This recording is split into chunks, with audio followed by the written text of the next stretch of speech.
ಅಂತದ್ದು ಸರಿಯಾಗಿ Android ಸಾಫ್ಟ್ವೇರೊಂದಿಗೆ update ಆಗದಿರೋದ್ರಿಂದ ಇವತ್ತು ಪ್ರಪಂಚದಲ್ಲಿ ಏನಾಗಿದೆ ಅಂದರೆ ನೋಕಿಯಾ ಬ್ರ್ಯಾಂಡು ಅದು ಡಸ್ಟ್ಬಿನ್ನಲ್ಲಿ ಹೋಗಿ ಬಿದ್ದಿದೆ ಅಂತೇಳಿರಿ. ಹಲ್ಲೆಲೂಯಾ. ಎಲ್ಲಿ ಬಿದ್ದಿದ್ರಿ ಅದು? ಎಲ್ಲರ ಹೆಸರು ಕೇಳತ್ತೀರಿ? ಎಲ್ಲರ ಕೈಯಲ್ಲಿ ಯಾವ ಫೋನ್ ಅವ ರೀ? ಆ್ಯಂಡ್ರಾಯ್ಡ್ ಫೋನ್ ಅವ ಅಂತೇಳಿರಿ ಎಲ್ಲರ ಕೈಯಲ್ಲಿ. ಯಾಕೆ ಆ್ಯಂಡ್ರಾಯ್ಡ್ ಫೋನ್ ಇಟ್ಕೊಂಡ್ರೆ ಎಲ್ಲರಪ್ಪ ಅಂತಂದರೆ ಅದು ಏನಾಗ್ತದೆ ಅಂದರೆ ಹೊಸ ಹೊಸ ಫ್ಯೂಚರ್ಗಳನ್ನು ಹೊಸ ಅಪ್ಡೇಟ್ಗಳನ್ನು ಏನು ಮಾಡ್ತದೆ ನಮಗೆ ತಲುಪಿಸ್ತಾ ಇರ್ತದೆ. ಅದಕ್ಕೆ ನಿಮ್ಮ ಫೋನು ನೀವು ಹೊಸ್ದಾಗಿ ತೊಗೊಂಡಿದ್ದೀರಪ್ಪ ಅಂದರೆ ಅದು ಅಪ್ಡೇಟ್ ಕೇಳ್ತಾ ಇರ್ತದೆ.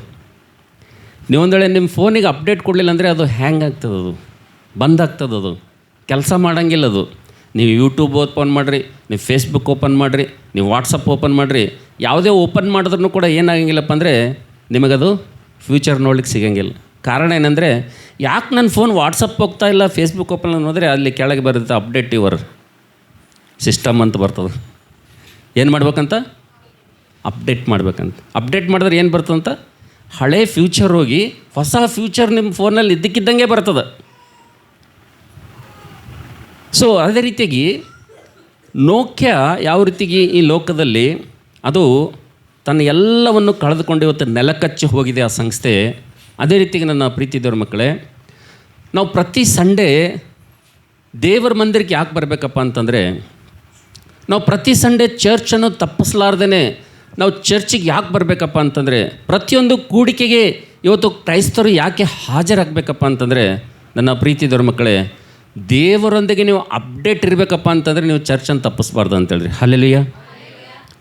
ದೇವರಿಂದ ಹೊಸ ವಿಷಯಗಳ ನಿಮಗೆ ಗೊತ್ತಾಗಬೇಕಪ್ಪ ಅಂತಂದರೆ, ದೇವರಿಂದ ನಿಮಗೆ ಹೊಸ ಇನ್ಸ್ಟ್ರಕ್ಷನ್ ನಿಮಗೆ ಸಿಗಬೇಕಪ್ಪ ಅಂತಂದರೆ, ಈ ಲೋಕದ ಯಾತ್ರೆಯಲ್ಲಿ ನೀವು ಹೋಗುವಂಥ ಪ್ರಯಾಣದಲ್ಲಿ ದೇವರು ನಿಮಗೆ ಮಾರ್ಗದರ್ಶಕನಾಗಿರ್ಬೇಕಪ್ಪ ಅಂತಂದರೆ, ನಿಮಗೆ ಆಲೋಚನೆ ಕರ್ತನಾಗಿರ್ಬೇಕಪ್ಪ ಅಂತಂದರೆ, ನಿಮಗೆ ಮಾರ್ಗದರ್ಶಕನಾಗಿರ್ಬೇಕಪ್ಪ ಅಂತಂದರೆ ನೀವು ಏನು ಮಾಡಬೇಕಪ್ಪ ಅಂತಂದರೆ, ನೀವು ಚರ್ಚ್ ಜೊತೆ ಯಾವಾಗಲೂ ಏನಾಗಿರ್ಬೇಕಪ್ಪ ಅಂತಂದರೆ ಏನಾಗಿರ್ಬೇಕು? ಈಗ ಮುಂದಿನ ನೀವು ಹೇಳ್ಬೇಕು, ಚರ್ಚಿಗೆ ಏನು ಮಾಡ್ಬೇಕು ನೀವು? ಅಪ್ಡೇಟ್ ಆಗಿರಬೇಕು. ಆದರೆ ಒಂದು ಸಂಡೇ ಬಂದು ಒಂದು ಸಂಡೇ ತಪ್ಪಿಸಿದ್ರಪ್ಪ ಅಂತಂದರೆ ಅಪ್ಡೇಟ್ ಏನಾಗ್ತದೆ ಅಂದರೆ ಹೊಸ ವರ್ಜನ್ ಬಂದಿದ್ದು ಏನಾಗ್ತದೆ ಮಿಸ್ ಆಗ್ತದೆ ಅಂತೇಳಿ. ಹಲ್ಲೆಲೂಯಾ. ಯಾಕಂದರೆ ದೇವರು ಏನು ಮಾಡ್ತಾನಂದರೆ ತನ್ನ ಮಕ್ಕಳಿಗೆ ಏನು ಮಾಡ್ತಾನಂದರೆ ಫ್ರೆಶ್ ಮನ್ನ ಕೊಡ್ತಾ ಹೋಗ್ತಾನೆ ಅಂತೇಳಿರಿ. ಹಲ್ಲೆಲೂಯಾ. ಆತನು ಪ್ರತಿಯೊಂದು ಆರಾಧನೆಗೆ ಬಂದಾಗ, ಪ್ರಾರ್ಥನೆಗೆ ಬಂದಾಗ, ಸಂಘ ಪ್ರಾರ್ಥನೆಗೆ ಬಂದಾಗ, ಉಪವಾಸ ಪ್ರಾರ್ಥನೆಗೆ ಬಂದಾಗ ಆತನು ಹೊಸ ವಿಷಯಗಳನ್ನು ಆತನು ನಮಗೆ ಬೋಧನೆ ಮಾಡ್ತಾ ಇರ್ತಾನೆ ಅಂತೇಳಿ. ಯಾವಾಗ ಆತನ ಬೋಧನೆಯೊಂದಿಗೆ ಆತನೊಂದಿಗೆ ನಾವು ಅಪ್ಡೇಟ್ ಆಗಿರ್ತೀವೋ ಅವಾಗ ಏನಾಗ್ತದೆ ಅಂದರೆ ಈ ಲೋಕದಲ್ಲಿ ನಾವು ನಮ್ಮ ಜೀವಿತವನ್ನು ಏನು ಮಾಡ್ತೀವಂದರೆ ನಾವು ಸೋಲಿಗೆ ಬದಲಾಗಿ, ಅಪಜಯಕ್ಕೆ ಬದಲಾಗಿ ಯಾವುದೇ ಬಂದರೂ ಕೂಡ ನಾವೇನು ಮಾಡ್ತೀವಿ ಅಂದರೆ ಜಯದ ಜೀವಿತ ಕಡೆಗೆ ನಾವು ಹೋಗ್ತೀವಿ ಅಂತೇಳಿ. ಹಲ್ಲೆಲೂಯಾ.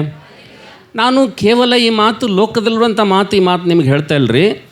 ಏನಪ್ಪ ಇವರು ನೋಕಿಯಾ ಬಗ್ಗೆ ಹೇಳ್ತಾ ಇದ್ದಾರೆ, ಅಪ್ಡೇಟ್ ಬಗ್ಗೆ ಹೇಳ್ತಾ ಇದ್ದಾರೆ ಎಂಬುದಾಗಿ ನಾನು ನಿಮಗೆ ಹೇಳ್ತಾ ಇಲ್ಲ. ಬೈಬಲ್ನಲ್ಲಿ ಬರೆದಂಥ ಮಾತು ಹೇಳ್ತೀನಿ. 2ನೇ ಅರಸಗಳ ಪುಸ್ತಕ 6ನೇ ಅಧ್ಯಾಯದಲ್ಲಿ ನಾವು ನೋಡ್ತೀವಿ. ಅಲ್ಲಿ ಇಸ್ರಾಯೇಲ ರಾಜನಿಗೆ ವಿರುದ್ಧವಾಗಿ ಒಬ್ಬ ರಾಜನು ಪ್ರತಿ ಸಲ ಯುದ್ಧಕ್ಕೆ ಬರ್ತಾನೆ. ಯುದ್ಧಕ್ಕೆ ಬಂದ ಸಲ ಪ್ರತಿ ಸಲ ಆತನು ಸೋತು ಹೋಗ್ತಾನೆ.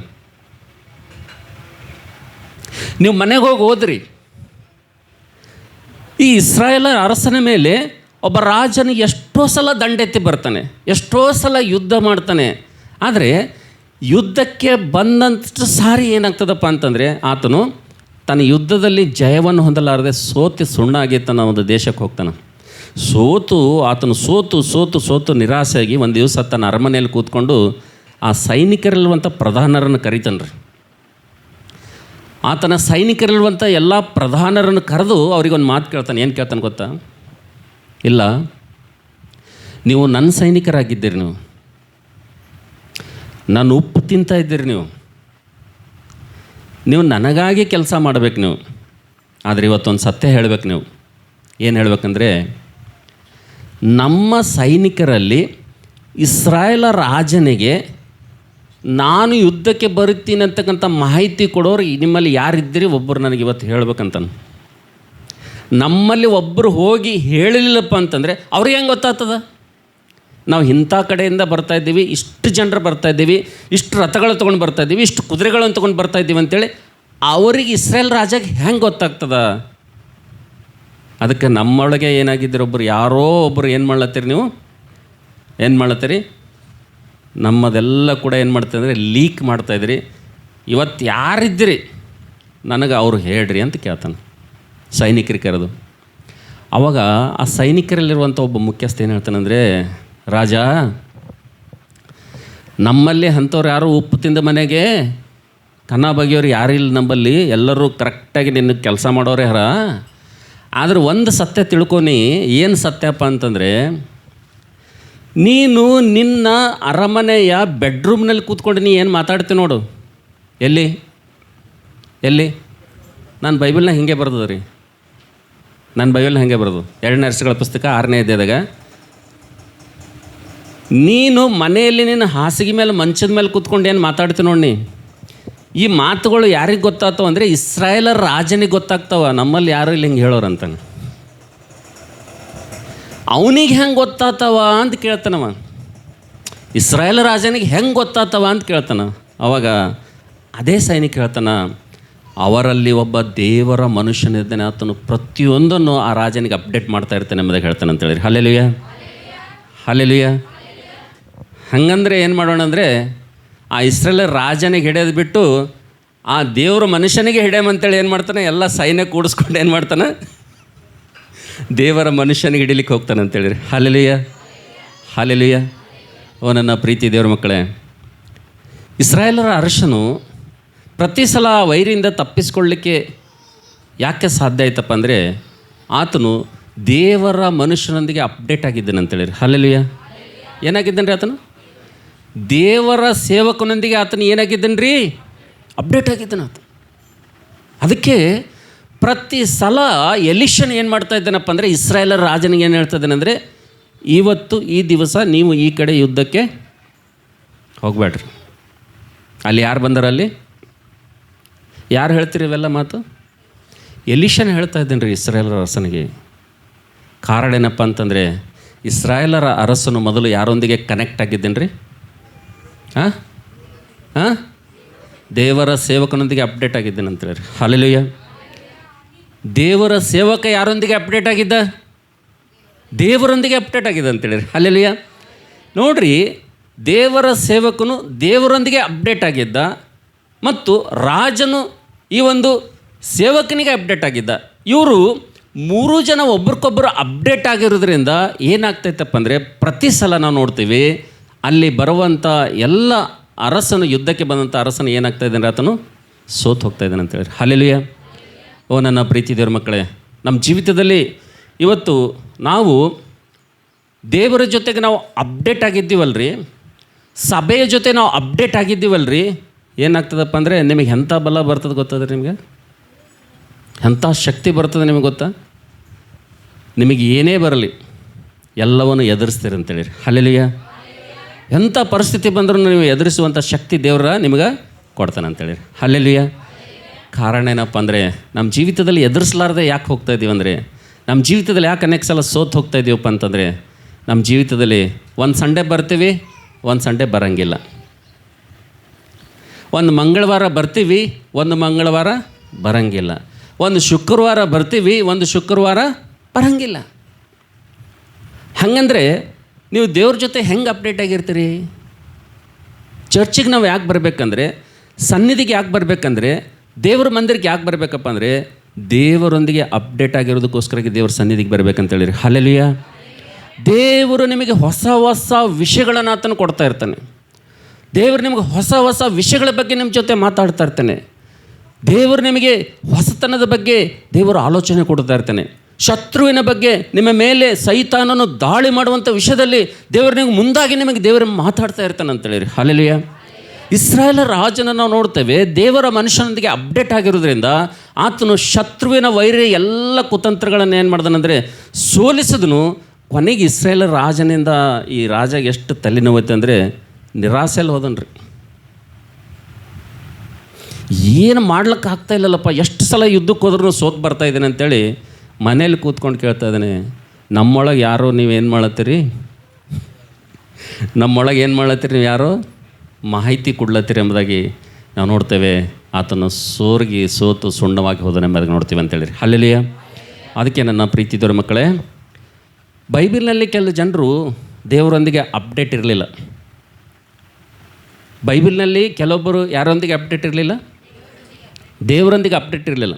ದೇವ್ರ ಮಕ್ಕಳೇ ದೇವರು ಆರಿಸ್ಕೊಂಡಂಥ ಪ್ರಜೆಗಳೇ, ಅವರು ಕ್ರೈಸ್ತರೇ.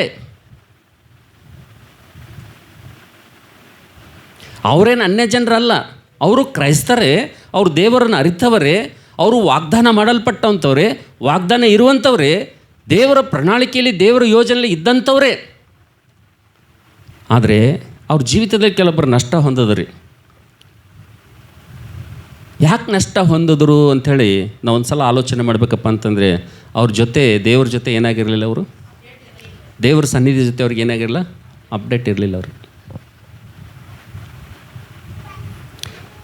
ಮೊದಲನೇದಾಗಿ ನಾವು ಲೋಟನ ನೋಡೋದಾದರೆ, ಲೋಟನು ದೇವರೊಂದಿಗೆ ಅಪ್ಡೇಟ್ ಆಗಿರಲಿಲ್ಲ ರೀ. ಲೋಟನ ಏನಾಗಿರಲಿಲ್ಲ, ದೇವರೊಂದಿಗೆ ದೇವರ ಸನ್ನಿಧಿಯೊಂದಿಗೆ ಆತನ ಏನಾಗಿರಲಿಲ್ಲ, ಅಪ್ಡೇಟ್ ಆಗಿರಲಿಲ್ಲ. ಅದಕ್ಕೆ ತನ್ನ ಜೀವಿತದಲ್ಲಿ ಆತನು ನೀತಿವಂತನಾದರೂ ಕೂಡ ತನ್ನ ಜೀವಿತದಲ್ಲಿ ಏನು ಮಾಡ್ದನ್ರಿ, ಆತನು ನಷ್ಟವನ್ನು ಹೊಂದಿದನಂತೇಳಿ. ತನ್ನ ಕುಟುಂಬವನ್ನು ಏನು ಮಾಡ್ದನ್ರಿ, ಆತನು ಸರ್ವನಾಶ ಮಾಡ್ಕೊಂಡನ್ರಿ. ಯೋಬನು, ಸಂಸೋನನ್ನು ನೋಡ್ತೀವಿ ನಾವು. ಸಂಸೋನನು ದೇವರಿಂದ ಅಭಿಷೇಕ ಹೊಂದಿದಂಥ ವ್ಯಕ್ತಿಯಾಗಿದ್ದಾನಲ್ಲ, ಹೌದಲ್ಲ? ತಾಯಿ ಗರ್ಭದಿರಲಾಗಿರೋಲಾಗಿ ದೇವರು ಆತನನ್ನು ಆರಿಸ್ಕೊಂಡಿದ್ದಾನಲ್ಲ. ನಾವು ನೋಡ್ತೀವಿ ನನ್ನ ಪ್ರೀತಿದವ್ರ ಮಕ್ಕಳೇ, ಯಾವಾಗ ಆತನು ಬೆಳೆದು ದೊಡ್ಡವನಾಗ್ತಾನೋ ಆವಾಗ ಏನಾಗ್ತದಪ್ಪ ಅಂತಂದರೆ, ದೇವರೊಂದಿಗೆ ಅಪ್ಡೇಟ್, ದೇವರೊಂದಿಗೆ ಕನೆಕ್ಷನ್ ಏನಾಗ್ತದೆ ರೀ ಆತನಿಗೆ, ತಪ್ತದೆ.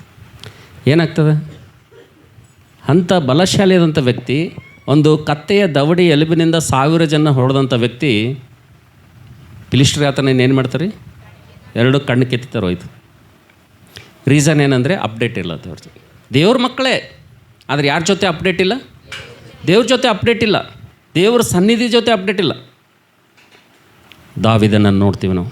ದಾವಿದನು ದೇವರ ಹೃದಯ ಅನುಸಾರುವಂಥ ವ್ಯಕ್ತಿ ರೀ. ದಾವಿದ ಯಾರು ರೀ? ಸಾಮಾನ್ಯವಾದಂಥ ಮನುಷ್ಯ ಅಲ್ಲರಿ ಆತನು. ಸಾಮಾನ್ಯವಾದಂಥ ಮನುಷ್ಯ ಅಲ್ಲ ದಾವಿದನು, ನಮ್ಮ ನಿಮ್ಮ ಹಾಗಾದಂಥ ಮನುಷ್ಯನಲ್ಲ. ಆದರೆ ಒಂದು ಸಮಯದಲ್ಲಿ ಆತನು ಕೂಡ ಒಂದು ತಪ್ಪು ಮಾಡ್ತಾನೆ. ಏನು ಮಾಡ್ತಾನೆ ಅಂದರೆ, ದೇವರೊಂದಿಗೆ ಆತನು ಅಪ್ಡೇಟ್ ತಪ್ಪಿಸ್ಕೊಳ್ತಾನೆ ರೀ. ದೇವರಿಂದ, ದೇವರ ಸನ್ನಿಧಿಯಿಂದ ಆತನ ಏನು ಮಾಡ್ತಾನೆ, ತಪ್ಪಿಸ್ಕೊಳ್ತಾನೆ. ಅಪ್ಡೇಟ್ ಇರಲ್ಲ. 1 ವರ್ಷ 4 ತಿಂಗಳು ಚಿಕ್ಲಕ್ ಅಂತಕ್ಕಂಥ ಪ್ರಾಂತದಲ್ಲಿ ಇದ್ದಂಥ ಸಂದರ್ಭದಲ್ಲಿ ದೇವರೊಂದಿಗೆ, ದೇವರ ಸನ್ನಿಧಿಯೊಂದಿಗೆ ಆತನಿಗೆ ಅಪ್ಡೇಟ್ ಇಲ್ಲದೆ ಇರೋದ್ರಿಂದ ಚಿಕ್ಲಕ್ ಪ್ರಾಂತದಲ್ಲಿ ತನ್ನನ್ನು, ತನ್ನ ಹೆಂಡತಿಯನ್ನು, ತನ್ನ ಮಕ್ಕಳನ್ನು ಏನು ಮಾಡಿದ್ರು, ವೈರಿಗಳು ಬಂದು ಏನು ಮಾಡಿದ್ರು, ಸರಿಯಾಗಿ ಹೋಯ್ತಾರೆ ಅಂತಾರೆ. ನಾವು ನೋಡ್ತೇವೆ ನನ್ನ ಪ್ರೀತಿದವ್ರ ಮಕ್ಕಳೇ, ನಾವು ದೇವರ ಸನ್ನಿಧಿಯನ್ನು ತಪ್ಪಿಸೋದ್ರಿಂದ, ದೇವರ ಸನ್ನಿಧಿಯನ್ನು ನಿರ್ಲಕ್ಷ್ಯ ಮಾಡೋದರಿಂದ, ದೇವರೊಂದಿಗಿರುವಂಥ ಸಂಬಂಧವನ್ನು ನಿರ್ಲಕ್ಷ್ಯ ಮಾಡೋದರಿಂದ ಜೀವಿತದಲ್ಲಿ ನಷ್ಟ ಬರ್ತದೆ ಎಂಬುದಾಗಿ ದೇವರ ವಾಕ್ಯದಲ್ಲಿ ನೋಡ್ತೀವಿ ಅಂತೇಳಿ. ಹಲ್ಲೆಲೂಯಾ. ಸೊ ನಮ್ಮ ಜೀವಿತದಲ್ಲಿ ಪ್ರತಿಯೊಂದರ ಮೇಲೆ ನಾವು ಜಯವನ್ನು ಸಾಧಿಸಬೇಕಪ್ಪ ಅಂತಂದರೆ, ಮೊಟ್ಟ ಮೊದಲನೇದಾಗಿ ನಾವು ಏನು ಮಾಡಬೇಕಂದ್ರೆ, ಸಂಸೋನನ್ನು ಮಾಡದಂತೆ, ಲೋಟನ್ನು ಮಾಡದಂತೆ, ನಾವು ದಾವೀದನ ಮಾಡದಂತೆ ನಾವು ಮಾಡಬಾರ್ದು ಅಂತೇಳಿರಿ. ಹಲ್ಲೆಲೂಯಾ. ಅದಕ್ಕೆ ನನ್ನ ಪ್ರೀತಿದವ್ರ ಮಕ್ಕಳೇ, ಸಭೆಗೆ ನಾವು ತಪ್ಪಲಾರ್ದೆ ಯಾಕೆ ಬರಬೇಕಂದ್ರೆ, ಚರ್ಚ್ಗೆ ನಾವು ಯಾಕೆ ತಪ್ಪಿಸ್ಬಾರ್ದಪ್ಪ ಅಂತಂದರೆ, ನನ್ನ ಪ್ರೀತಿದವ್ರ ಮಕ್ಕಳೇ, ದೇವರೊಂದಿಗೆ ನಾವು ಅಪ್ಡೇಟ್ ಇದ್ದೇವಪ್ಪ ಅಂತಂದರೆ, ಸಭೆಗೆ ನಾವು ನಿರಂತರವಾಗಿ ಬಂದೇವಪ್ಪ ಅಂತಂದರೆ, ಒಂದು ಕೂಡಿಕೆನೂ ತಪ್ಪಿಸಲಾರ್ದಂಗೆ ದೇವ್ರ ಸನ್ನಿಧಿಗೆ ಬಂದೇವಪ್ಪ ಅಂತಂದರೆ, ನಮಗೆ ಏನಾಗ್ತದಪ್ಪ ಅಂತಂದರೆ, ಶತ್ರು ಈ ಲೋಕದಲ್ಲಿ ನಮ್ಮನ್ನು ಅನೇಕ ರೀತಿಯಿಂದ ಆತನು ದಾಳಿ ಮಾಡಬೇಕಂತ ನಮ್ಮ ಮೇಲೆ. ಶತ್ರು ನಮ್ಮ ಕುಟುಂಬದ ಮೇಲೆ ಆತನು ದಾಳಿ ಮಾಡಬೇಕೆಂಬುದಾಗ ಅನೇಕ ಯೋಜನೆಗಳನ್ನು ಹಾಕ್ತಾನೆ. ಆದರೆ ದೇವರು ಏನು ಮಾಡ್ತಾನೆ, ದೇವರ ಸನ್ನಿಧಿಯಲ್ಲಿ ನಾವು ಅಪ್ಡೇಟ್ ಇದ್ದಿದ್ದರಿಂದ ಏನು ಮಾಡ್ತಾನೆ ಅಂದರೆ, ದೇವರು ನಮಗೆ ಏನು ಮಾಡ್ತಾನಂದರೆ ಮಾರ್ಗದರ್ಶಕನಾಗಿರ್ತಾನೆ ಅಂತೇಳಿದ್ರೆ. ಹಲ್ಲೆಲೂಯಾ. ದೇವರು ನಮಗೆ ಆಲೋಚನೆಕರ್ತನಾಗಿರ್ತಾನೆ ಎಂಬುದಕ್ಕೆ ನೋಡ್ತೀವಿ ಅಂತೇಳಿದ್ರೆ. ಅದನ್ನೇ ಕೀರ್ತನೆ 32:8ನೇ ವಾಚನದಲ್ಲಿ ನಾವು ನೋಡ್ತೀವಿ. ದೇವರು ನಮಗೆ ಮಾಡಬೇಕಾದಂಥ ಆಲೋಚನೆಗಳನ್ನು ಕೊಡ್ತಾನೆ, ನಡೆಯಬೇಕಾದಂಥ ಮಾರ್ಗಗಳನ್ನು ಏನು ಮಾಡ್ತಾನೆ, ಆತನು ತೋರಿಸ್ತಾನೆ ಎಂಬುದಾಗಿ ದೇವರ ವಾಕ್ಯದಲ್ಲಿ ನೋಡ್ತೀವಿ ಅಂತೇಳಿರಿ. ಹಲ್ಲೆಲೂಯಾ. ಅದಕ್ಕೆ ನನ್ನ ಪ್ರೀತಿದವ್ರ ಮಕ್ಕಳೇ, ಚರ್ಚ್ ತಪ್ಪಿಸುವಂಥವರು, ಸಂಡೇ ತಪ್ಪಿಸುವಂಥವರು, ಪ್ರಾರ್ಥನೆ ಕೂಡಿಕೆಗಳನ್ನು ತಪ್ಪಿಸುವಂಥವರು, ದಯವಿಟ್ಟು ಇದನ್ನು ಜ್ಞಾಪಕದಲ್ಲಿ ಇಟ್ಕೊಳ್ರಿ. ನೀವೇನೋ ಬಾರ್ನ್ ಕ್ರಿಶ್ಚನ್ ಇದ್ದೀವಿ, ನಾವು ತಾತ ಕ್ರಿಶ್ಚನ್ ಇದ್ದ, ನಮ್ಮ ಅಪ್ಪ ಕ್ರಿಶ್ಚನ್ ಇದ್ದ, ನಮ್ಮ ಮುತ್ಯ ಕ್ರಿಶ್ಚನ್ ಇದ್ದ, ನಾವು ಕ್ರೈಸ್ತರಿದ್ದೀವಿ, ನಮಗೆಲ್ಲ ಗೊತ್ತದ ಅಂಥೇಳಿ ನೀವು ದೇವರ ಸನ್ನಿಧಿ ಒಂದು ವೇಳೆ ನಿರ್ಲಕ್ಷ್ಯ ಮಾಡ್ತಾ ಇದ್ದೀರಪ್ಪ ಅಂತಂದರೆ ಖಂಡಿತವಾಗಿ ನಿಮ್ಮ ಜೀವಿತದಲ್ಲಿ ನಷ್ಟವನ್ನು ಹೊಂದ್ಕೊಳ್ತೀರಿ ಅಂತೇಳಿ. ಹಲ್ಲೆಲೂಯಾ. ಅದಕ್ಕೆ ನಾವು ನೋಡ್ತೀವಿ ನನ್ನ ಪ್ರೀತಿದವ್ರ ಮಕ್ಕಳೇ, ದೇವರ ಸನ್ನಿಧಿಯನ್ನು ಯಾವತ್ತೂ ಕೂಡ ನಾವು ಏನು ಮಾಡಬಾರ್ದು ಅಂದರೆ ನಿರ್ಲಕ್ಷ್ಯ ಮಾಡಬಾರ್ದು ಅಂತೇಳಿ. ಹಲ್ಲೆಲೂಯಾ. ಸೊ ಇದು ಮೊದಲನೇ ಮಾತು. ಎರಡನೇ ಮಾತೇನಪ್ಪ ಅಂತಂದರೆ, ನಾವು ದೇವರ ಸನ್ನಿಧಿಗೆ ಬಂದಾಗ ದೇವರು ನಮಗೆ ಮಾತಾಡ್ತಾನೆ. ದೇವರ ಸನ್ನಿಧಿಗೆ ಬಂದಾಗ ದೇವರು ಏನು ಮಾಡ್ತಾನೆ, ನಮಗೆ ಮಾತಾಡ್ತಾನೆ. ದೇವರ ಸನ್ನಿಧಿಗೆ ಬಂದಾಗ ದೇವರು ನಮ್ಮ ಜೊತೆ ಮಾತಾಡುವಂಥ ಸಂದರ್ಭದಲ್ಲಿ ನಾವು ದೇವ್ರ ಮಾತುಗಳನ್ನು ಯಾವ ರೀತಿ ಕೇಳಬೇಕಂದ್ರೆ ಸ್ವಸ್ಥ ಬುದ್ಧಿಯಿಂದ ದೇವ್ರ ಮಾತುಗಳನ್ನು ಕೇಳ್ಬೇಕಂತೇಳಿರಿ. ಹೆಂಗೆ ಕೇಳ್ಬೇಕ್ರಿ? ಎರಡನೇ ಮಾತು ಇದು. ದೇವರ ಸನ್ನಿಧಿಗೆ ಬಂದಾಗ ದೇವ್ರ ಮಾತುಗಳನ್ನು ಸ್ವಸ್ಥ ಬುದ್ಧಿಯಿಂದ ನಾವು ಕೇಳಿದೆವಪ್ಪ ಅಂತಂದರೆ ಆ ಸ್ವಸ್ಥ ಬುದ್ಧಿಯಿಂದ ಕೇಳುವಂಥ ಮಾತುಗಳು ಏನಾಗ್ತಾವಪ್ಪ ಅಂತಂದರೆ ನಮ್ಮ ಜೀವಿತಕ್ಕೆ ಬಹಳ ಆಶೀರ್ವಾದಕರವಾಗಿರ್ತಾವೆ ಅಂತೇಳಿರಿ. ಅಲ್ಲೆಲ್ಲಿಯ ನಮ್ಮ ಜೀವಿತಕ್ಕೆ ಏನಾಗಿರ್ತಾವೆ ಮಾತುಗಳು? ಆಶೀರ್ವಾದಕರವಾಗಿರ್ತಾವೆ ಮಾತುಗಳು.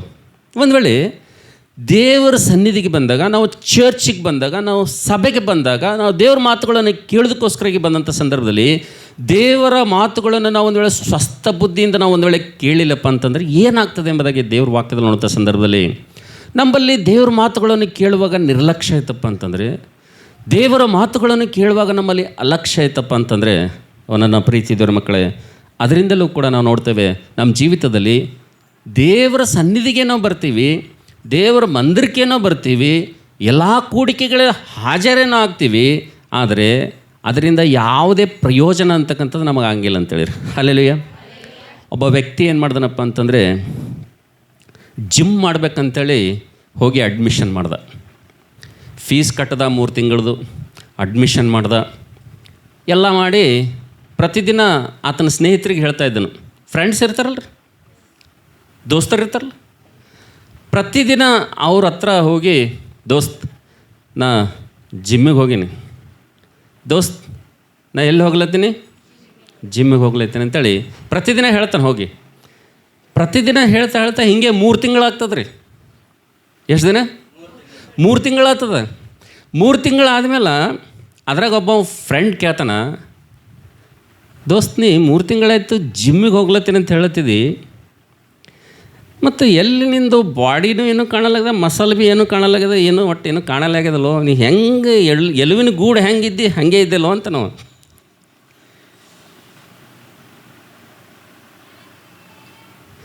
ಜಿಮ್ಮಿಗೆ ಹೋದವರು ದೇಹದಲ್ಲಿ ಏನಾಗ್ತದೆ ರೀ? ಜಿಮ್ ಯಾರು ಹೋಗ್ತಾರೆ ಅವರು ದೇಹದಲ್ಲಿ ಏನಾಗ್ತದೆ? ದೇಹ ಬದಲಾವಣೆ ಆಗ್ತದೆ. ಗೊತ್ತಾ ನಿಮಗೆ? ದೇಹ ಏನಾಗ್ತದೆ? ದೇಹ ರೂಪಾಂತರ, ದೇಹದಲ್ಲಿ ಬದಲಾವಣೆ ಬರ್ತದೆ. ಇದ್ದಕ್ಕಿದ್ದಾಗೆ ಏನಾಗ್ತದೆ? ಸೊಣಕಲ್ಲಿದ್ದಂಥ ಮನುಷ್ಯ ಏನಾಗ್ತಾನೆ ಅಂದರೆ ಸ್ವಲ್ಪ ಮಸಲ್ಗಳನ್ನು ಏನಾಗ್ತವೆ ಎದ್ದು ಕಾಣುವಂತೆ ಬರ್ತವೆ. ಆ ರೀತಿಗೆ ಅಲ್ಲಿ ಏನಿರ್ತಂದರೆ ಕಸರತ್ತು ಇರ್ತದಲ್ಲಿ, ಹೌದಲ್ಲ? ಆದರೆ ಒಂದು ದಿವಸ ಏನು ಮಾಡ್ತಂದರೆ ಅವ್ರ ಸ್ನೇಹಿತರು, ಇವ ಜಿಮ್ಮಿಗೆ ಹೋಗ್ತಾನೆ ಅಂತೇಳಿ ಇವ ನಮಗೆ 3 ತಿಂಗಳಾಯ್ತು ಹೇಳತ್ತಾನ, ಜಿಮ್ಮಿಗೆ ಹೋಗಿದ್ದು 1 ಲಕ್ಷಣ ಕಾಣಲಾಗಿದೆ ಅಂತೇಳಿ, ಯಾವ ಜಿಮ್ನಾಗ ಎಲ್ಲಿ ಹೋತಪ್ಪ ಅಂತೇಳಿ ಹೇಳಿದ್ರೆ ಅಡ್ರೆಸ್ ಹೇಳ್ತಾನೆ. ಆ ಜಿಮ್ಮಿಗೆ ಇವ್ರ ಸ್ನೇಹಿತರು ಹೋಗ್ತಾರೆ. ಹೋಗಿ ಕೇಳ್ತಾರೆ, ಸರ್ ನಮ್ಮ ದೋಸ್ತನ ಹೆಸರು ಹಿಂಗೆ ಇಂಥ ಹೆಸರು, ಅವರು ನಿಮ್ಮಲ್ಲಿ ಜಿಮ್ಮಿಗೆ ಬರ್ತಾರೇನು ಸರ್ ಅಂತ ಕೇಳ್ತಾರೆ. ಜಿಮ್ಮಿಗೆ ಅಡ್ಮಿಷನ್ ಮಾಡ್ಯಾರೇನು ಸರ್ ಅಂತ ಕೇಳ್ತಾರೆ. ಅವ್ರು ನಂಬಲ್ಲಿ ಅಡ್ಮಿಷನ್ ಮಾಡ್ಯಾರಿ ಅಂತಾರೆ. ಲಿಸ್ಟ್ ತೆಗೆದು ನೋಡಿದ್ರೆ ಇವ್ರು ಅಡ್ಮಿಷನ್ ಮಾಡ್ಯಾರಿ ನಂಬಲ್ಲ ಅಂತ ಹೇಳ್ತಾರೆ. ಓಕೆ ಸರ್ ಅವರು ಮತ್ತು ಪ್ರತಿದಿನ ನಿಮ್ಮ ಜಿಮ್ಮಿಗೆ ಬರ್ತಾರೇನ್ರಿ ಅಂತ ಕೇಳ್ತಾರೆ. ತಪ್ಪಲಾರ್ದಂಗೆ ಬರ್ತಾರೆ ಅವ್ರು ಜಿಮ್ಮಿಗೆ ಅಂತ ಹೇಳ್ತಾನೆ ನಾವು ಟ್ರೈನರ್. ಅಂದ್ರೆ ಲಿಸ್ಟ್ನಾಗ ಏನದ, ಹೆಸರದ, ಅಡ್ಮಿಷನ್ ಮಾಡ್ಯಾರ, ದುಡ್ಡು ಕಟ್ಟ್ಯಾರ, ಮತ್ತು ಪ್ರತಿದಿನ ಬರ್ತಾರೇನು ಸರ್ ಅಂದ್ರೆ ಪ್ರತಿದಿನ ಬರ್ತಾರೆ ಸರ್ ಅವ್ರು ಅಂತ ಹೇಳತ್ತಾನವ ಟ್ರೈನರ್. ಆಮೇಲೆ ಲಾಸ್ಟ್ ಕ್ವಶನ್ ಕೇಳ್ತಾರೆ, ಸರ್ ಪ್ರತಿದಿನ ಬಂದ ಮೇಲೆ ಅವರಿಲ್ಲಿ ಒಳಗೆ ಕಸರತ್ತು ಮಾಡ್ತಾರೆ ಏನು ಸರ್ ಅಂತ ಕೇಳ್ತಾರೆ. ಇಲ್ಲ ಸರ್ ಅವ್ರು ಮಾಡಲ್ಲ ಅಂತ ಹೇಳ್ತಾರೆ. ಏನು ಮಾಡಲ್ಲ? ಒಳಗೆ ಏನು ಮಾಡಲ್ಲ? ಕಸರತ್ತು ಮಾಡಲ್ಲ ಸರ್. ಮತ್ತು ಏನು ಮಾಡ್ತಾರೆ ಸರ್ ಅಡ್ಮಿಷನ್ ಮಾಡ್ಯಾರವರು ದುಡ್ಡು ಕೊಟ್ಟಾರ, ಏನು ಮಾಡ್ಯಾರ ಅಂದರೆ ಅಡ್ಮಿಷನ್ ತೊಗೊಂಡ್ರೆ ಮತ್ತು ಡೈಲಿ ಬರ್ತಾರೆ, ಇಲ್ಲಿ ಮಾಡೋರಿಗೆ ನಿಂತು ಹಿಂಗೆ ನೋಡ್ತಾರೆ. ಏನು ಮಾಡ್ತಾರೆ? ಮಾಡೋರಿಗೆ 1 ಗಂಟೆ ನಿಂತು ನೋಡ್ತಾರೆ ರೀ. 1 ಗಂಟೆ ಆದ್ರೇ ಮುಗಿತದಲ್ಲ ರೀ, ಅವ್ರ ಸಂಗಟ ಅವ್ರನ್ನೂ ಹೋಗ್ಬಿಡ್ತಾರೆ ರೀ. ಅಂದ್ರೆ ಜಿಮ್ ಮಾಡಿದ್ದು ಕರೆಕ್ಟ್ ಅದ, ಹೆಸರು ಬರ್ದಿದ್ದು ಕರೆಕ್ಟ್ ಅದ, ಡೈಲಿ ಹೋಗೋದನ್ನು ಏನದ ಕರೆಕ್ಟೇ ಅದ, ಆದರೆ ಕಸರತ್ತ ನಾವು ಭಾಳ ಜನ ಚರ್ಚಿಗೆ ಹಾಗೆ ಬರ್ತೀವಿ. ನಾವು ಅಂಥ ಕ್ರೈಸ್ತರೇ ಹೆಚ್ಚಿದ್ದೀವಿ. ಚರ್ಚ್ನಾಗ ಮೆಂಬರ್ಶಿಪ್ ಅದ, ಚರ್ಚ್ನಾಗ ಹೆಸರದ, ನಮಗೆ ಆದಂಥ ಚರ್ಚ್ನೂ ಅದ. ಹೋಗ್ತೀವಿ ಚರ್ಚಿಗೆ, ಏನಿಲ್ಲ. ಯಾರು ಕೇಳಿದ್ರೆ ಎಲ್ಲಿ ಹೋಗ್ತೀರಿ ಅಂದ್ರೆ ನಮ್ಮ ಚರ್ಚ್ ಹೆಸರು ಹೇಳ್ತೀವಿ ನಾವು. ಮಲ್ಲಮ್ಮ ಎಲ್ಲಿ ಹೋಗ್ತೀನಿ ಅಂದ್ರೆ ನಾನು ಅಲ್ಲಿ ಡಬ್ರಾಬಾಗ್ ಹೋಗ್ತೀನಿ ರೀ ಅಂತ ಹೇಳಕ್ಕೆ. ಎಲ್ಲಿ? ಯಾಕೆ ಇಲ್ಲಿ ಯಾವ ಚರ್ಚ್ ಇಲ್ಲ ನಿನಗೆ? ಅಲ್ಲೇ ಹಾಕೋದು ಇಲ್ಲ, ನಾ ಅಲ್ಲೇ ಓದ್ತೀನಿ ಅಂತ ಹೇಳಕ್ಕೆ. ಕೋಡಿ ಇಲ್ಲಿ ಈ ಚರ್ಚವ ಕಾಲಾಗಿ ಬಿಟ್ಟು ಕಿಸಿಂದ ಅಲ್ಲೇ ಹೋಗ್ತಿ? ಇಲ್ರಿ ನಾ ಅಲ್ಲೇ ಹೋಗ್ತೀನಿ. ಹಂಗೆ ಭಾಳ ಮಂದಿ ಏನು ಮಾಡ್ತಾರಂದರೆ ಏನು ಮಾಡ್ತಾರೆ ರೀ, ಚರ್ಚ್ನಾಗ ಏನಿರ್ತದೆ ರೀ, ಮೆಂಬರ್ಶಿಪ್ನಾಗ ಏನಿರ್ತದೆ, ಲಿಸ್ಟ್ನಾಗ ಏನಿರ್ತದೆ, ಹೆಸರು ಇರ್ತದೆ. ಆಮೇಲೆ ಜಿಮ್ಮಿಗೆ ಡೈಲಿ ಏನು ಮಾಡ್ತೀವಿ, ಕೆಲವರು ಉಪವಾಸ ಪ್ರಾರ್ಥನೆಗೆ ಬರ್ತಾರೆ, ಕೆಲವರು ಚರ್ಚ್ ಪ್ರೇಯರಿಗೆ ಬರ್ತಾರೆ, ಕೆಲವರು ಸಂಡೇ ಆರಾಧನೆಗೆ ಬರ್ತಾರೆ, ಕೆಲವೊಂದು ನಾವು ರೆಗ್ಯುಲರಾಗಿ ಅಟ್ಯಾಚ್ ಇದ್ದೀವಿ ನಾವು. ಆದರೆ ಈಗ ನಮ್ಮಲ್ಲಿ ಏನು ಕಾಣ್ಲತ್ತಿಲ್ಲ, ಏನು ಕಾಣ್ಲತ್ತಿಲ್ಲ, ಪರಿವರ್ತನೆ ಕಾಣ್ತಾ ಇಲ್ಲ. ಏನು ಕಾಣ್ತಾ ಇಲ್ಲ? ಅದರದ ಒಂದು, ಅದಕ್ಕೆ ಬೈಬಲ್ನಲ್ಲಿ ಭಕ್ತಿ ಏನೋ ಅದ, ಭಕ್ತಿಲಿರುವಂಥ ಶಕ್ತಿ ನಮ್ಮಲ್ಲಿ, ಅದಕ್ಕೆ ಆ ಶಕ್ತಿ ನಮ್ಮಲ್ಲಿ ಬರಬೇಕಪ್ಪ ಅಂದರೆ ಇವತ್ತಿನ ಮಾತುಗಳು ಜಾಗ್ರತೆಯಿಂದ ಕೇಳಬೇಕಂತೇಳಿ. Hallelujah, hallelujah. ಸೊ ದೇವರ ಸನ್ನಿಧಿಗೆ ಬಂದಾಗ ದೇವ್ರ ಮಾತುಗಳನ್ನು ಹೆಂಗೆ ಕೇಳಬೇಕಂತ ಹೇಳಿರಿ, ನಾನು ಸ್ವಸ್ಥ ಬುದ್ಧಿಯಿಂದ ಕೇಳಬೇಕಂತೇಳಿರಿ. ಸ್ವಸ್ಥ ಬುದ್ಧಿ ಅಂದರೆ ಎದಕ್ಕಂತಾರಪ್ಪ ಅಂತಂದರೆ, ಒಂದು ಸಲ ಒಬ್ಬ ಯಂಗ್ ಲೇಡಿ, ಒಬ್ಬ ಯೌವನಸ್ಥ ಹುಡುಗಿ ಒಂದು ಸಲ ಮಧ್ಯರಾತ್ರಿಯಲ್ಲಿ ಓಡ್ತಾ ಓಡ್ತಾ ಪೊಲೀಸ್ ಸ್ಟೇಷನ್ಗೆ ಹೋಗ್ತಾಳೆ. ಪೊಲೀಸ್ ಸ್ಟೇಷನ್ದಾಗ ಓಡ್ಕೊತ ಹೋಗಿ, ಆ ಪೊಲೀಸ್ ಸ್ಟೇಷನ್ಗೆ ಓಡ್ಕೊತ ಹೋದಂಥ ಸಂದರ್ಭದಲ್ಲಿ ಆ ಪೊಲೀಸ್ ಸ್ಟೇಷನ್ನಲ್ಲಿ ಒಬ್ಬ ಕಾನ್ಸ್ಟೇಬಲ್ ಏನು ಮಾಡ್ತಾನಂದರೆ ಆ ಟೇಬಲ್ ಮೇಲೆ ನಿದ್ದೆ ಮಾಡ್ತಾ ಇರ್ತಾನೆ. ಈ ಹೆಣ್ಮಗಳು ಏನು ಮಾಡ್ತಾಳಪ್ಪ ಅಂತಂದರೆ ಓಡಿ ಓಡಿ ಪೊಲೀಸ್ ಸ್ಟೇಷನ್ದಾಗ ಹೋಗಿ sir sir sir sir sir sir ಅಂತ. ಆತ ನಿದ್ದೆಯಿಂದ ಎದ್ದು ಕಾನ್ಸ್ಟೇಬಲ್ ಕೇಳ್ತಾನೆ, ಏನಮ್ಮ ನಿಂದು ಅಂತ ಕೇಳ್ತಾನೆ. ಸರ್, ನನಗೆ ಯಾರೋ 4 ಜನ ಬೆನ್ನತ್ತಿದ್ದಾರೆ, ಯಾರೋ ನನಗೆ 4 ಜನ ತೊಂದರೆ ಕೊಡ್ತಾಯಿದ್ದಾರೆ ಸರ್, ದಯವಿಟ್ಟು ಕಂಪ್ಲೇಂಟ್ ಬರೀರಿ ಸರ್ ಅಂತಳಕ್ಕೆ. ಆವಾಗ ಆತ ಹೇಳ್ತಾನೆ, ತುಂಬ ನಿದ್ದೆಗಣ್ಣಲ್ಲಿರ್ತಾನೆ ಆತನು, ಏನಮ್ಮ ನಿಂದು ಗೊಡವೆ, ಈ ಟೈಮಲ್ಲಿ ಏನು ನಿಂದು ಗೋಳು ಅಂತಾನೆ. ಸರ್ ಸರ್ 4 ಜನ ಬೆನ್ನತ್ತಿದ್ದಾರೆ ಸರ್, 4 ಜನ ಬೆನ್ನತ್ತಿದ್ದಾರೆ ಸರ್. ಸರಿ, ಕಂಪ್ಲೇಂಟ್ ಬರೀ ಅಂತನಕ್ಕಿ. ಆಕೆ ಏನಂತಾಳಂದರೆ, ಸರ್ ಸರ್ ಸರ್ ನನಗೆ ಕಂಪ್ಲೇಂಟ್ ಬರೀಲಿಕ್ಕೆ ನನಗೆ ಬರೋಂಗಿಲ್ಲ ಸರ್. ಸರ್ ಸರ್ ಸ್ವಲ್ಪ ಎದ್ದು ನನ್ನ ಕಂಪ್ಲೇಂಟ್ ಬರ್ಕೊಳಿ ಸರ್. ಸರ್ ಎದ್ದು ನನ್ನ ದೂರ ತೊಗೊಳ್ಳಿ ಸರ್. ಸರ್ ನೀವೇ ನನ್ನ ಕಂಪ್ಲೇಂಟ್ ಬರ್ಕೋರಿ ಸರ್. ಸರ್ ನಾ ಹೇಳ್ತೀನಿ ಸರ್, ನೀವು ಬರ್ಕೋರಿ ಸರ್ ಅಂತಳಕ್ಕೆ. ಅವಾಗ ಇವ ಏನಂತಾನೆ ಗೊತ್ತದ ರೀ, ಹೇ ಕಂಪ್ಲೇಂಟ್ ಬರೆಯಕ್ಕೆ ಬರಲ್ಲ ನಿನ್ಗೆ ಅಂತಾರೆ. ತಕ್ಷಣ ಆ ಲೇಡಿ ಬಂದಕ್ಕೆ ಏನು ಮಾಡ್ತಾರೆ ಅಂದರೆ, ಆ ಪಕ್ಕದಲ್ಲಿದ್ದಂಥ ರೈಟರನ್ನು ಕರೆದು, ಏ ರೈಟರ್, ಇವ್ನು ಡಿಸ್ಮಿಸ್ ಆರ್ಡರ್ ರೆಡಿ ಮಾಡು ಅಂತಳಕ್ಕೆ. ಏನು ಹೇಳ್ತಾಳೆ ರೀ, ಆ ಪೊಲೀಸ್ ಸ್ಟೇಷನಲ್ಲಿ ಪಕ್ಕದಲ್ಲಿದ್ದ ರೈಟರ್ನ ಕರೆದು, ಏ ರೈಟರ್, ಇವ್ನು ಡಿಸ್ಮಿಸ್ ಆರ್ಡರ್ ಏನು ಮಾಡು, ಟೈಪ್ ಮಾಡು ಎಂಬುದಾಗಿ ಹೇಳ್ತಾಳೆ. ತಕ್ಷಣ ಆತನು ಎಷ್ಟು ನಿದ್ದೆ ಹತ್ತಿರ್ತದೆ ರೀ ಕಾನ್ಸ್ಟೇಬಲ್ಗೆ, ಅಷ್ಟು ಡಬಲ್ ಎಚ್ಚರಿಕೆ ಆಗ್ತದೆ ಅವನಿಗೆ. ಒಮ್ಮೆ ಶಾಕ್ ಆಗಿಬಿಡ್ತದೆ ಅವನಿಗೆ. ನಿಂತು ನೋಡಿದ್ರೆ IPS ಆಫೀಸರ್, SP ಅದಳಕ್ಕೆ. ಯಾರದಾರ ಅವರು? ಬಂದಿರುವಂಥ ಹೆಣ್ಮಗಳು, ಆಕೆ ಯಾರು? SP. ಒಂದೇ ಸಲ ಇವನು ತಲೆಗೆ, ಇವನು ಮೆದುಳಿಗೆ ಅಂಟ್ಕೊಂಡಿರುವಂಥ ಕಿಲುಮು ಜಂಗ್ ಎಲ್ಲ ಒಂದೇ ಸಲ ಒಮ್ಮೆ ಏನಾಗ್ತದೆ ರೀ, ಹೆಂಗೆ ಏರಿಯಲ್ಲಿ ಹಾಕಿ ತೊಳೆದ್ರೆ ಹೆಂಗೆ ಹೋಗಿ ಸಾಪ್ ಆಗ್ತದೆ ನೋಡ್ರಿ. ಒಮ್ಮೆ ಎಲ್ಲ ತಲೆಗೆ ಹತ್ತಿದ ಕಿಲುಮೆಲ್ಲ ಜಂಗೆಲ್ಲ ಜಾರು ಹೋಗಿಬಿಡ್ತದೆ ಒಮ್ಮೆ. ಮೇಡಮ್ ಮೇಡಮ್ ಮೇಡಮ್ ಅಂತಾನೆ. ಅವಾಗ ಏನು ಬಂತು ರೀ ಅವನಿಗೆ, ಯಾವ ಬುದ್ಧಿ ಬಂತು? ಮೇಡಮ್ ತಾವ, ಮೇಡಮ್ ಮೇಡಮ್ ತಾವ ಅಂತೇಳಿ ಎದ್ದು ಏನು ಬಂತು, ಕಣ್ಣೊರೆಸ್ಕೊಂಡು ಹಿಂಗೆ ಕೈ ಜೋಡಿಸ್ತಾನೆ. ಅವಾಗ ಏನು ಬಂತು ಅವನಿಗೆ? ಮೇಡಮ್ ಅನ್ನಾಗ ಯಾವಾಗ ಬುದ್ಧಿ ಬಂತು ಅವನಿಗೆ? ಸ್ವಸ್ಥ ಬುದ್ಧಿ. ಈ ಸ್ವಸ್ಥ ಬುದ್ಧಿ ಬಂದ ಮೇಲೆ ಕೈ ಜೋಡಿಸಿದವನಿಗೆ ಅವನ ಕೈಯಾಗ ಏನು ಬಿತ್ತಪ್ಪ ಅಂದರೆ ಡಿಸ್ಮಿಸ್ ಆರ್ಡರ್ ಬಂತು ಅವನ ಕೈದಾಗ ಅಂತೇಳಿ. ಡಿಸ್ಮಿಸ್ ಲೆಟ್ರ್ ಅವನ ಕೈದಾಗ ಬಂತು. ಈ ಡಿಸ್ಮಿಸ್ ಲೆಟ್ರ್ ಅವನ ಕೈದಾಗ ಬರೋಕ್ಕಿಂತ ಮೊದಲೇ, ಈ ಸಸ್ಪೆಂಡ್ ಆರ್ಡರ್ ಬರೋದಕ್ಕಿಂತ ಮುಂಚೆ ಅವನ ಬುದ್ಧಿ ಯಾವ ಬುದ್ಧಿ ಐತ್ರಿ?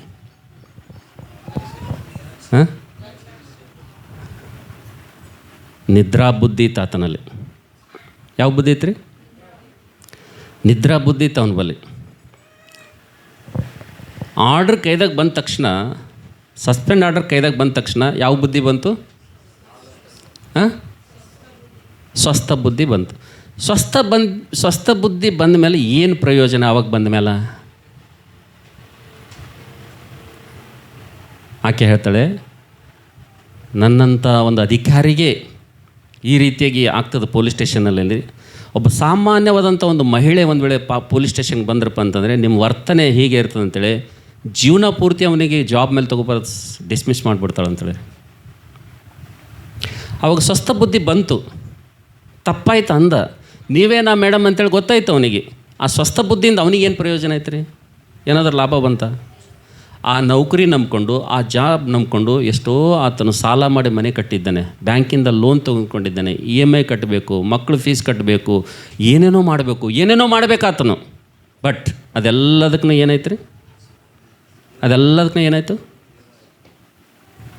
ಜೀರೋ. ಎಲ್ಲನೂ ಕೂಡ ಏನಾಯ್ತು ರೀ? ಈಗೇನು ಬಂದದ ಅವನಿಗೆ?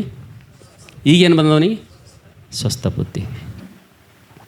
ಒಂದು ವೇಳೆ ನಾವೆಲ್ಲ ಕಳ್ಕೊಂಡ್ಮೇಲೆ ನಮಗೆ ಸ್ವಸ್ಥ ಬುದ್ಧಿ ಬಂದಂತೇಳಿರಿ, ಏನು ಪ್ರಯೋಜನ ರೀ ಅವಾಗ? ಬೈಬಲ್ನಾಗ ಹಿಂಗೆ ಭಾಳ ಮಂದಿಗೆ ಬುದ್ಧಿ ಬಂದದ. ಯಾವಾಗ ಬುದ್ಧಿ ಬಂದದ?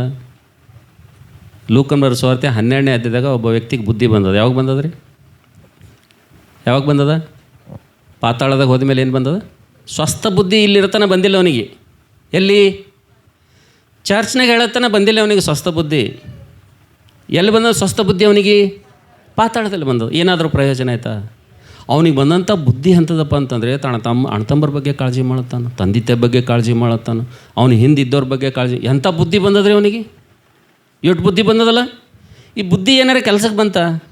ಇಲ್ಲ. ಲೂಕ 16ರಲ್ಲಿ ಒಬ್ಬ ಐಶ್ವರ್ಯವಂತನಿದ್ದಾನೆ, ಅವನಿಗೂ ಬುದ್ಧಿ ಬರ್ತದೆ. ಯಾವಾಗ ಬುದ್ಧಿ ಬರ್ತದೆ ಅಂದರೆ, ಇದೇ ರಾತ್ರಿ ನಿನ್ನ ಪ್ರಾಣವನ್ನು ನಿನ್ನಿಂದ ಏನು ಮಾಡ್ತಾರೆ, ಆವಾಗ ಬುದ್ಧಿ ಬರ್ತದೆ ಅವನಿಗೆ. ಆ ಬುದ್ಧಿ ಏನಾರು ಕೆಲಸಕ್ಕೆ ಬಂತ? ಇಲ್ಲ. ಬುದ್ಧಿ ಬಂತು, ಸ್ವಸ್ಥ ಬುದ್ಧಿ ಬಂತು. ಯಪ್ಪ ಹಿಂಗದ, ಈಸ್ ಗೋದಾಮ್ ಕಟ್ಟಿಸ್ದ, ಹಿಂಗದ, ಅವಾಗ ಬುದ್ಧಿ ಬಂತು. ಬುದ್ಧಿ ಏನಾರೇ ಪ್ರಯೋಜನಕ್ಕೆ ಬಂತ? ಲೂಕ 18ರಲ್ಲಿ ಒಬ್ಬ ಐಶ್ವರ್ಯ ಅಂತ ಬರ್ತಾನೆ, ಸ್ವಾಮಿ ನಾನು ನಿತ್ಯ ಜೀವ ಪಡ್ಕೋಬೇಕಾದ್ರೆ ಏನು ಮಾಡ್ಬೇಕಂತೇಳಿ ಬಂದವ. ಏನು ಪಡ್ಕೋಬೇಕು? ಅವಾಗ ಯೇಸು ಸ್ವಾಮಿ ಒಂದು ಮಾತು ಹೇಳ್ತಾನೆ ಅವನಿಗೆ. ಏನು ಹೇಳ್ತಾನೆ ರೀ? ಒಂದು ಮಾತು ಹೇಳ್ತಾನೆ. ಏನಂದರೆ, ನಿನಗಿರೋದೆಲ್ಲ ಏನು ಮಾಡು ಬಡವರಿಗೆ, ಅವಾಗ ನಾನು ನಿಂದು ಬಾ ತಾನೇ ಸಿಗ್ತದೆ ಒಂದು.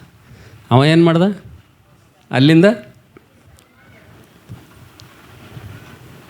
ಅಲ್ಲಿ ಯೇಸು ಸ್ವಾಮಿ ಹೇಳ್ದ, ಒಂಟೇರೇ ಹೋತದ ಸೂಜಿ ಕಣ್ಣಿನಾಗ. ಇಂಥವ್ರು ಎಲ್ಲಿ ಹೋಗಲ್ಲ. ಒಂಟಿ ಎಲ್ಲಿಂದ ಹೋಗ್ತದ? ಸೂಜಿ ಕಣ್ಣಿನಿಂದ ಹೋಗ್ತದ. ಹಿಂಗೆ ಹಣದ ಆಸೆ ಉದ್ದವರು ಯಾರು ಅತಿ ಆಸೆ ಇರ್ತಾರಲ್ರಿ, ದುರಾಸೆ ಉಳ್ಳವ್ರು ಯಾರು ಈ ಲೋಕದಾಗ ಇರ್ತಾರಲ್ರಿ, ಅವ್ರು ಎಲ್ಲಿಗೆ ಹೋಗಂಗಿಲ್ಲ.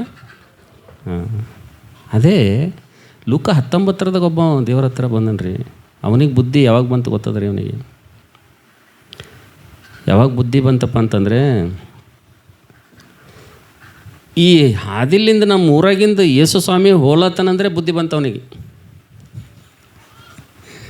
ಯಾವಾಗ ಬುದ್ಧಿ ಬಂತು? ನಮ್ಮೂರಿಗೆ ಬಂದು ಇಲ್ಲಿದ್ದು ನಡೆದನಂದರೆ ಅವನಿಗೆ ಬುದ್ಧಿ ಪೂರ ಬಂತು. ಅವನಿಗೆ ಸ್ವಸ್ಥ ಬುದ್ಧಿ ಬಂತು. ಅವನಿಗೆ ಸ್ವಸ್ಥ ಬುದ್ಧಿ ಬಂದು ಏನು ಮಾಡ್ದನಪ್ಪ ಅಂದರೆ, ಎಷ್ಟೋ ಪ್ರಯತ್ನ ಮಾಡ್ದನು ನೋಡ್ಬೇಕಂತೇಳಿ ಅವನಿಗೆ ನೋಡೋದು. ಕೊನೆಗೆ ಏನು ಮಾಡ್ದನು?